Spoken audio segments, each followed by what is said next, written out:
അവര് പാട്ടം പിരിവ് നടത്തുന്നു, അവരിത് നടത്തിയാണ് ഉപജീവനം നടത്തുന്നത്. എന്തൊരു അപമാനമാണ്!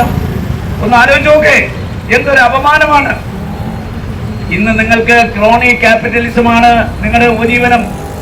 ഈ പാവപ്പെട്ടവരെ സഹായിക്കാൻ കർത്താമാരില്ല മിസ്റ്റർ കരീം. ഈ പാവപ്പെട്ടവരെ സഹായിക്കാൻ ബ്രൂവറിയുടെ മുതലാളിമാരില്ല, കരിഞ്ചന്തക്കാരില്ല, കള്ളക്കടത്തുകാരില്ല. പിന്നെ പാട്ടപ്പിരിവ് നടത്താതെ എങ്ങനെയാ 25 ദിവസം ഇവർ ഈ സമരം നയിക്കുന്നത്? നിങ്ങൾ ആലോചിക്കണം, എങ്ങനെയാണ് നയിക്കുന്നത്?